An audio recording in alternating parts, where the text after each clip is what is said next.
Alors bonjour à toutes et à tous. Je suis Pierre-François Raymond. Je suis un des cofondateurs du prix lycéen du livre d'histoire et nous sommes réunis aujourd'hui pour que les lycéens de 3 établissements, le lycée Victor Hugo de Besançon, l'école alsacienne de Paris et le lycée Henri IV de Paris puissent poser 6 questions à William van Andringa, dont le livre L'archéologie du geste, rites et pratiques à Pompéi, qui a été publié à Paris aux éditions Hermann en 2021, est un des 5 livres de la présélection de la 3e édition du prix lycéen du livre d'histoire. Je cède tout de suite la parole à une élève de l'école alsacienne qui va pouvoir, Monsieur Van Andringa, que je remercie évidemment, vous poser la première question. Alors, la première question est la suivante. À quel public s'adresse plus particulièrement votre livre ? Alors, c'est un livre scientifique parce qu'il s'adresse au public scientifique, bien entendu, mais pas seulement. Alors, pourquoi il s'adresse au public scientifique ? Eh bien, parce qu'on a, notamment aux gens qui travaillent sur Pompéi, parce lorsqu'on travaille sur Pompéi, on a beaucoup travaillé sur Pompéi au 19e et au 20e siècle. On a surtout travaillé, eh bien, sur les monuments qui font la ville, sur les maisons, sur les enduits peints, c'est des choses que vous connaissez bien, sur la vie quotidienne. Eh bien, moi, il s'agissait de montrer que les fouilles que nous menons à Pompéi depuis une vingtaine d'années, eh bien, nous amènent à travailler sur les pratiques des Pompéiens, sur les pratiques funéraires, mais également sur les pratiques religieuses des Pompéiens. Donc, c'est un livre qui s'adresse au public scientifique, mais pas seulement.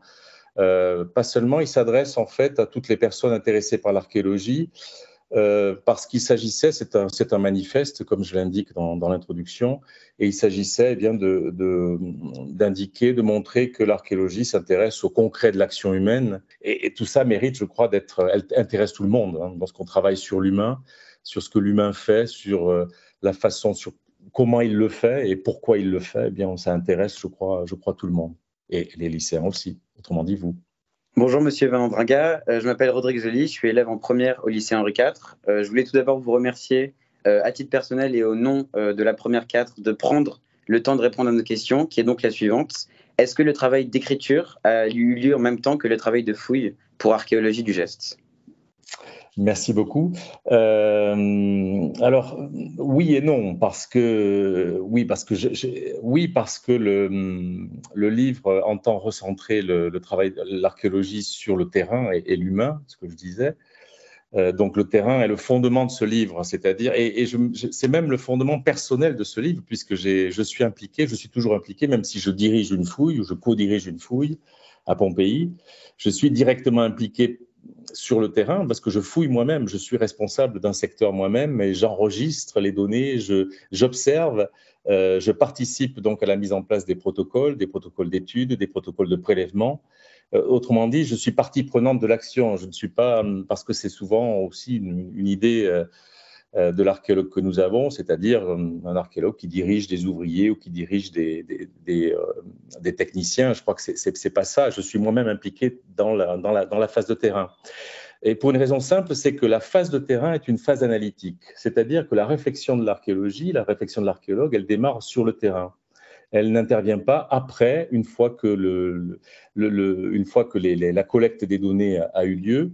Le travail de l'archéologue est d'abord un travail de terrain. Donc oui, la réponse est oui pour cela. Alors oui, mais non également parce qu'évidemment, pour écrire le livre, il a fallu que je sois dans des bonnes conditions. C'est quoi ces bonnes conditions ? Ces conditions, c'est 20 ans d'action sur le terrain, c'est 20 ans de réflexion. C'est un temps très long parce que l'archéologie, eh bien, c'est une collecte des informations qui prend beaucoup de temps. C'est la collecte de milliers d'informations, de dizaines de milliers d'informations, et qui progressivement nous amène à retracer eh bien, le quotidien des individus, le quotidien d'un groupe humain, à voir comment il s'adapte à son environnement. Et tout cela prend énormément de temps, en fait. Et pour finir, pour répondre complètement à cette question, c'est que j'ai profité aussi de la pandémie pour finir de rédiger l'ouvrage. Donc c'est cette situation de crise, de crise sanitaire qui m'a permis qui m'a donné les conditions nécessaires à l'éclosion finale du livre. Voilà, vous savez tout. Bonjour, donc je suis Claire Bilaran, je suis élève en première à l'école alsacienne et moi aussi je souhaitais vous remercier pour votre livre parce qu'il est très complet et très précis, c'est absolument passionnant. Donc la question était la suivante, comment est-ce que vous avez conçu l'articulation entre le texte et la BD dans votre livre L'archéologie du geste ? Alors oui, c'est une question intéressante parce que la BD est venue sur le tard. En fait, ça s'est présenté comme ça. On arrive à restituer les gestes, autrement dit, les séquences gestuelles. Dans leur assemblage constituent des séquences et l'assemblage des séquences gestuelles constitue ce qu'on appelle des pratiques. Pratiques funéraires, pratiques artisanales, pratiques domestiques, tout ce que vous voulez. C'est comme ça que ça marche en fait. Et donc on est rentré dans le geste, on est rentré dans la restitution des gestes, dans les séquences gestuelles, et les sociologues parlent de segments, c'est-à-dire lorsque vous buvez de l'eau par exemple, vous prenez la bouteille, vous ouvrez, j'en ai une à côté de moi, vous ouvrez la bouteille. Et ensuite, eh bien, vous versez l'eau et enfin, vous buvez.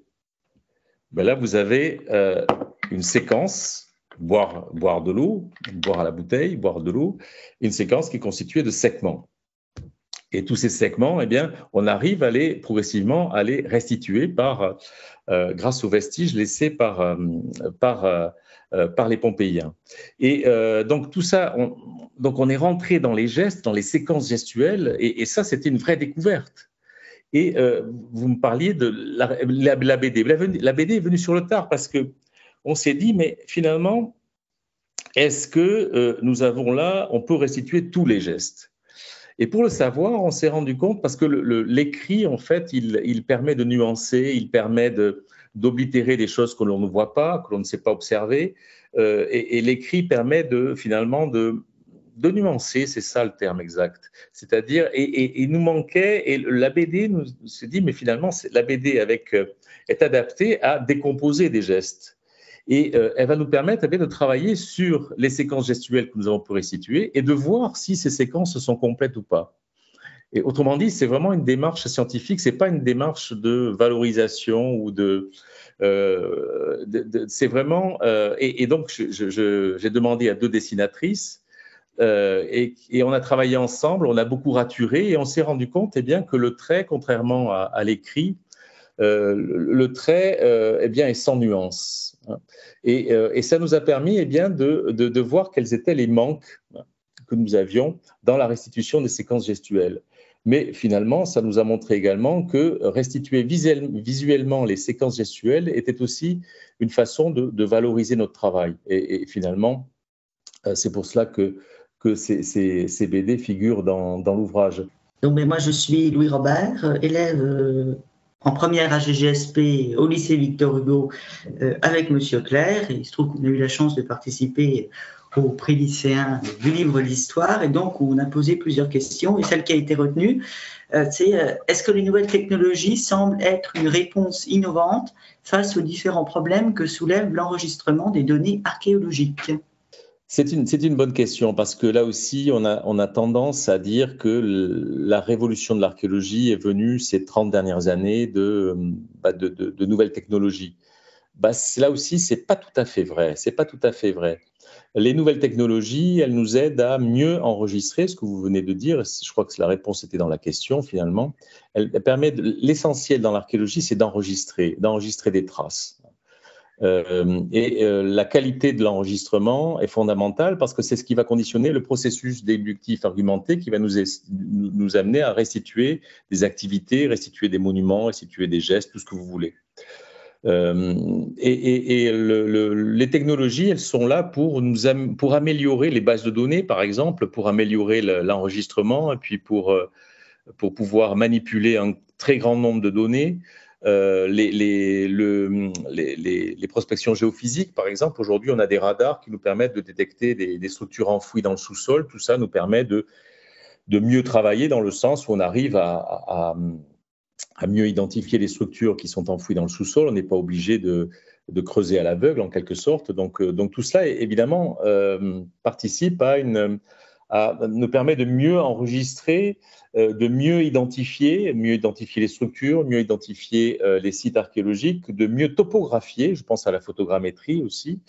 Mais l'essentiel, je répète, l'essentiel reste de relever des traces sous la forme d'artefacts, d'écofacts.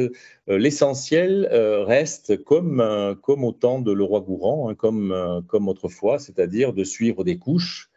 Et cela, c'est suivre des couches, restituer des séquences sédimentaires, tout cela enregistrer du mobilier qui est en place dans les sépultures, enregistrer des dépôts.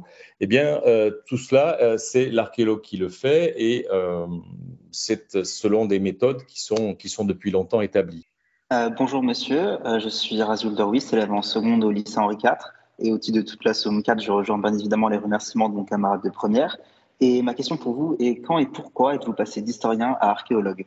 J'ai fait beaucoup d'histoire au départ, j'ai été formé à l'école historique et j'ai fait des études d'histoire, mais également d'archéologie. Et progressivement, l'archéologie m'a intéressé parce qu'elle me semblait ouvrir sur le monde, dans le sens où, et notamment à partir du moment où on a pu travailler sur l'action humaine, ça m'a paru ouvrir des champs, j'allais dire infinis, mais il ne faut pas exagérer, mais des champs très importants, c'est-à-dire des nouveaux champs, parce que les textes sont, pour nos périodes antiques, les textes sont limités, par la période antique et médiévale, les textes sont limités en nombre, ils sont très étudiés depuis longtemps, et il me semblait que c'est une des réponses qu'on peut apporter à votre question. Il me semblait que l'archéologie permettait, comme je le disais, d'ouvrir des champs nouveaux, c'est-à-dire de travailler sur des perspectives beaucoup plus larges, et nouvelles, qui pouvaient s'affranchir également des textes.